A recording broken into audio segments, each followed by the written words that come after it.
Hello, my dear students. My name is Shakti, and I welcome you all in Shakti Sir classes.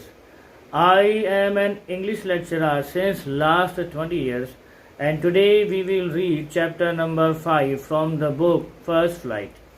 So, before getting started, let's have a quick introduction of the writer and what is in the text. If you are new on our channel and if you like the video, hit the subscribe button and press the bell icon because we keep on making the videos filled with the education and the knowledge that is going to help you to get your goals in your life. So before wasting a single second, let's start the topic. So chapter number 5, the writer of the text is Elvesor Esther. तो ये जो text है ये based है polish American जो community settled है United states के अंदर, उसकी स्थिति क्या है और वहाँ के लोगों के साथ में एक्चुअली किस तरह का बिहेवियर किया जाता है, कैसा बर्ताव होता है। तो चैप्टर शुरू करने से पहले हम थोड़ा सा एक क्विक ब्रीफिंग करेंगे इस चैप्टर के रेफरेंस में, ताकि आप समझ सकें कि दरअसल क्या हालात हैं यूएसए के अंदर रिगार्डिंग द पॉलिश पॉपुलेशन। कि जो फर्स्ट पॉलिश इमिग्रेंट्स हैं यूएसए के अंदर वो 1608 के अंदर हुआ था, लेकिन सबसे बड़ा जो लार्जेस्ट वेव पॉलिश इमिग्रेशन का हुआ था वो हुआ था 20th सेंचुरी के अर्ली सेगमेंट में।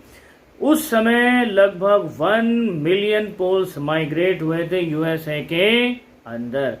तो उस समय कोई पॉलिश स्टेट एग्जिस्ट नहीं करता था यूएस के अंदर, और इमिग्रेंट्स को जो है आइडेंटिफाई किया जाता था उनके कंट्री ऑफ ओरिजिन की बेस पर रेदर देन द एथनिसिटी।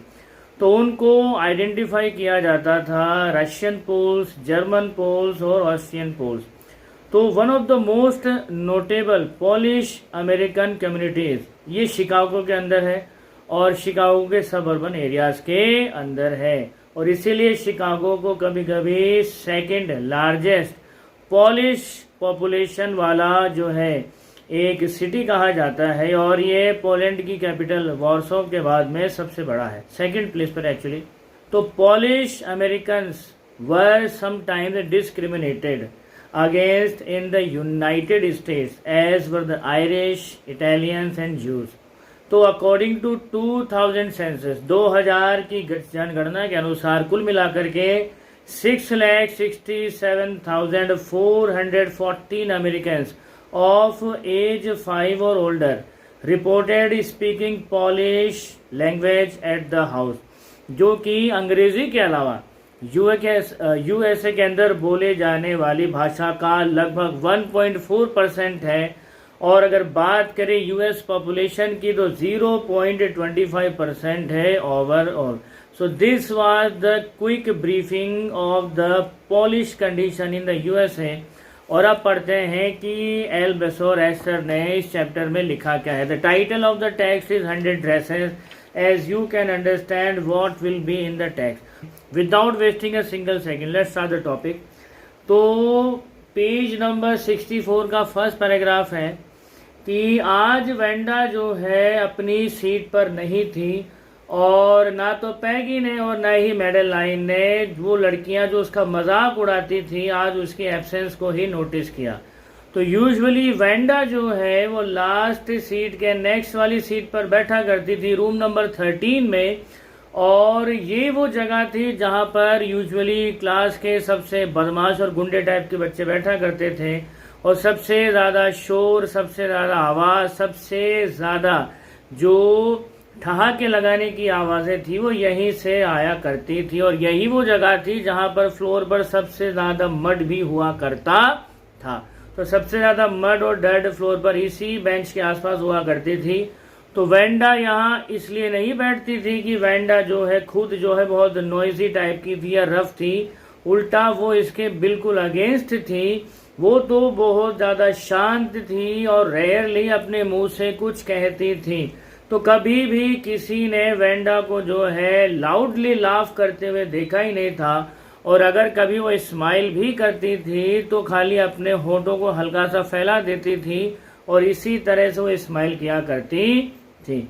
तो नोबडी न्यू कि वेंडा वहां पर क्यों बैठा करती थी। शायद उसका एक कारण ये भी था कि वेंडा जो है बॉगेंस हाइट से आया करती थी और उसके पैर जो है ड्राई मड में सने रहते थे और कोई भी शायद इसके अलावा ये नहीं सोच सकता था, इस पर्टिकुलर फैक्ट के अलावा, कि वेंडा वहां शायद और किसी वजह से बैठती हो। तो एक बार जब वो रूम में आकर बैठ जाती थी तो नोबडी केयर्स, किसी ने ध्यान भी नहीं दिया कि वेंडा है कौन। कि लोगों को वेंडा का ध्यान आता कब था? स्कूल आवर्स के बाद में, या तो दोपहर के समय या मॉर्निंग में स्कूल शुरू होने के समय। तो लड़कियां जो थी वो जो है 2 या 3 के ग्रुप बना करके वापस जब क्लासरूम्स में लौट रही होती थी तो कभी कभी वो जो है वेंडा का मजाक उड़ाया करती थी। तो ये सीन थे भाई, वेंडा को लोग किस वे में किस पर्पज से जानते हैं। तो आगे राइटर कहता है कि the next day Tuesday Wanda was not in school. तो मंगलवार को भी वेंडा स्कूल नहीं आई, सोमवार को तो वैसे ही नहीं आई और मंगलवार को भी वेंडा स्कूल नहीं आई, लेकिन किसी ने भी वेंडा की एब्सेंस को नोटिस नहीं किया। मगर जब वेडनेसडे आया, बुधवार आया, तो पैगी और मैडी जो है अब सबसे आगे वाली सीट पर बैठा करती थी। ये वो जगह थी जहां पर बैठने वाले बच्चे बड़े शानदार मार्क्स लाया करते थे और ना तो यहाँ पर कीचड़ होता था, ना ही मड होता था, ना ही डर्ट होता था।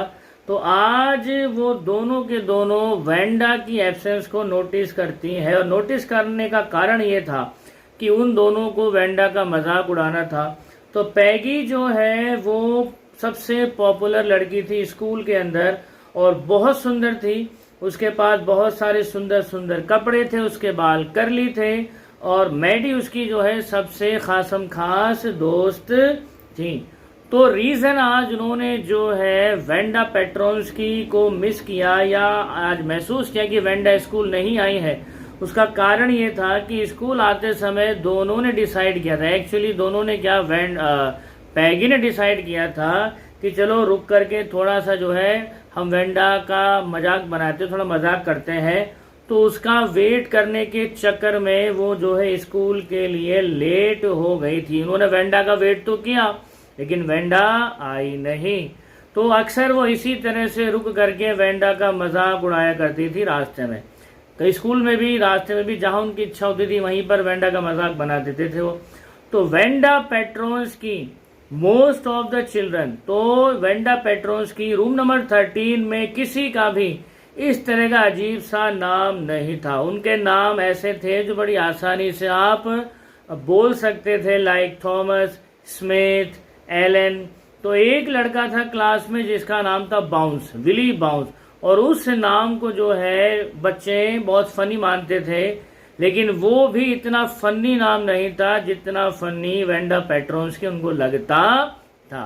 तो वेंडा के कोई दोस्त थे नहीं, वो स्कूल अकेली आती थी और घर भी अकेली जाती थी।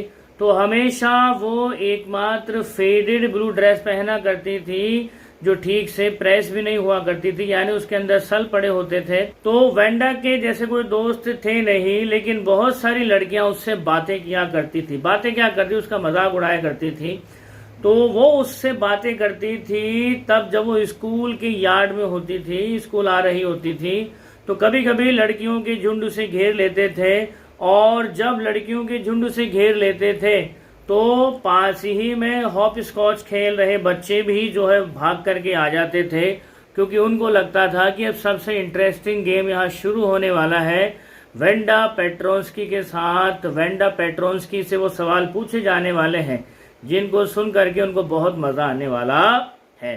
तो वेंडा को पैगी जो है मोस्ट कोर्टियस वे में पूछा करती थी, मानो वो वेंडा से बात नहीं कर रही हो, मिस मेसन से बात कर रही हो। मिस मेसन कौन है?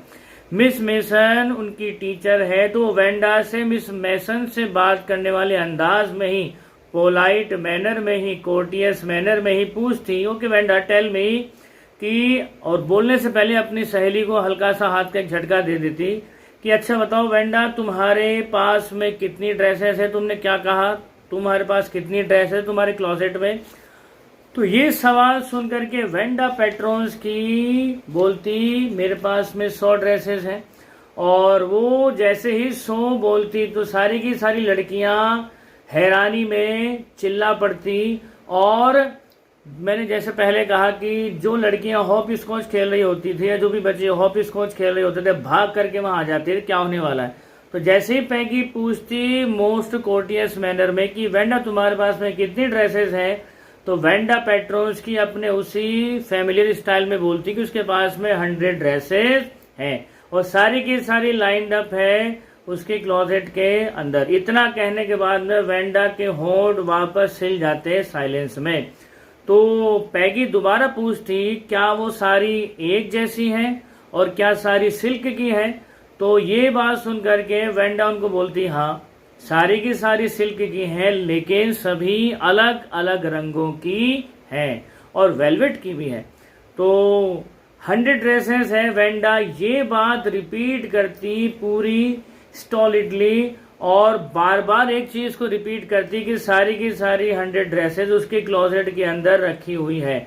उसके बाद वो उसे जाने देते और अभी वो थोड़ी दूर ही गई होती थी कि सारे के सारे लड़कियां बच्चे पागलों की तरह हिस्टेरिकली हंसा करते थे। तो 100 ड्रेसेस, तो ऑब्वियसली एक चीज जो सबको दिखाई दे रही थी वो ये थी कि वेंडा डेली रोजाना एक ही ड्रेस पहन कर के आती थी, वो रंग उड़ी हुई ब्लू कलर की ड्रेस, और वो भी प्रॉपरली प्रेस नहीं होती थी।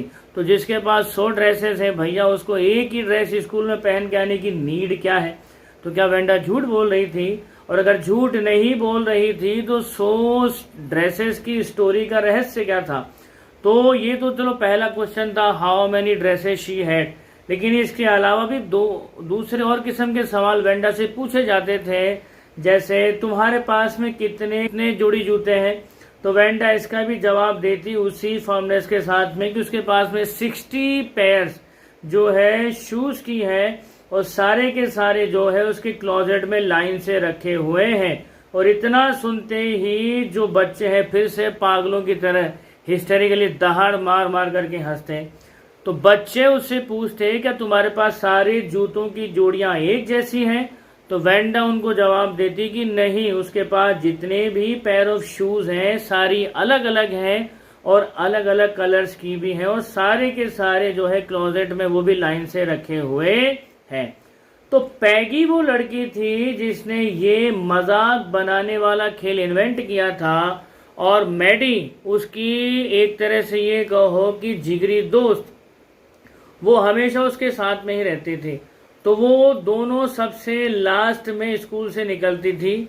तो फाइनली वेंडा जब move up to the street और उसकी आंखें डल हो जाती थी, उसका माउथ क्लोज रहता था और वो अपने कंधों से लटके बैग को बार बार ठीक करती थी और उसी फनी वे में जो है वो अपने घर की तरफ रवाना हो जाती थी स्कूल से अकेले चलते हुए। पैगी और मैडी सबसे लास्ट में स्कूल से निकलती थी और वो ये सब देखा करती थी जब जब वेंडा स्कूल आती थी, स्कूल से जाया करती थी। तो यहाँ पर एक क्वेश्चन अराइज होता है कि Peggy was making the fun of Wanda Petrons की, so was she a cruel girl? क्या वो सच में इतनी बेरहम लड़की थी जो किसी के इमोशंस को, किसी की भावनाओं को इस हद तक हर्ट कर रही है कि उसने ध्यान ही नहीं दिया कि वो बच्ची अंदर से कितना ज्यादा पेंड है? तो यहाँ पर पैगी के बारे में एक चीज है, आप ध्यान दीजिएगा। पैगी वॉज नॉट रियली क्रूल। पैगी कोई क्रूल लड़की नहीं थी, बल्कि वो प्रोटेक्ट करती थी छोटे बच्चों को बुलीज से, जो दादागिरी करते थे स्कूल में, उनसे बचाती थी छोटे बच्चों को। और अगर किसी एनिमल को मिसट्रीट किया जाता था तो पैगी उसको देख करके घंटों तक रोया करती थी। तो अगर आप किसी से भी पूछें कि जो वेंडा के साथ वो कर रही है, पैगी से कोई पूछे कि वेंडा के साथ तुम जो कर रही हो पैगी, क्या वो क्रूल नहीं है? तो ये सवाल सुन करके शायद पैगी सरप्राइज हो जाएगी, बोले क्रूल? मैं कौन सा क्रूल बिहेव कर रही हूं उसके साथ में? वो तो उल्टा ये कहेगी इस लड़की को झूठ बोलने की नीड क्या है कि उसके पास में 100 ड्रेसेस हैं। अरे गधे को भी पता है कि इसके पास में सिर्फ एक ही ड्रेस है, डेली पहन के आती है, तो बार बार उसी फर्मनेस के साथ में 100 ड्रेस है, इतने जोड़ी जूतों के हैं, फलाना है, ढिमकाना है, ये बोलने की नीड कहाँ है? तो पैगी इस चीज को रिपीट करती। एक्चुअली पैगी अपनी जगह पर सही भी थी कि उसको झूठ बोलने की जरूरत क्या थी, लेकिन क्या वेंडा सच में झूठ बोल रही थी? सवाल तो ये है, इसका रिविलेशन होगा लास्ट में। आइए आगे बढ़ते हैं। तो सब जानते थे कि वो झूठ बोल रही थी और वो एक ऑर्डिनरी सी लड़की थी, और दूसरी सबसे बड़ी बात, उसका नाम कितना अजीब था। यहाँ पर जितने भी लोग रहते हैं सबका नाम इतना अजीब नहीं था, लेकिन वेंडा पेट्रोन्स की ये क्या अजीब सा नाम है। और आगे पैगी कहती है कि चाहे जो भी हो, हमने थोड़ा सा उसके साथ में मजाक कर लिया, लेकिन हमने कभी भी अपने मजाक से उसको रुलाया थोड़ी है। हम तो बड़े रेस्पेक्टेड मैनर में उससे पूछते हैं तेरे पास में कितनी ड्रेसेस है, या फलाना ढिमकाना कितना है तेरे पास में। तो जहां तक बात करें मैडी की, तो ये तो बार बार वो वेंडा से पूछा करती थी Peggy, how many this and that and whatsoever. तो ये सारी की सारी चीजें जो है मैडी को बड़ा परेशान किया करती थी, क्योंकि मैडी खुद भी गरीब थी और यूजुअली वो जो है सेकेंड हैंड कपड़े, या यूं कहे कि somebody's hand me down cloth, वो पहना करती थी। थैंक गुडनेस कि वो जो है बॉगिन्स हाइट में नहीं रहा करती थी और उसका इतना फनी सा नाम नहीं था। वो इसी चीज से थोड़ा सा शुक्र मनाती थी। लेकिन कभी कभी जब पैगी वेंडा से पूछा करती थी वो सवाल मॉक करते हुए पोलाइट वॉइस में, तो मैडी बहुत ज्यादा एम्बेरस हो जाती थी।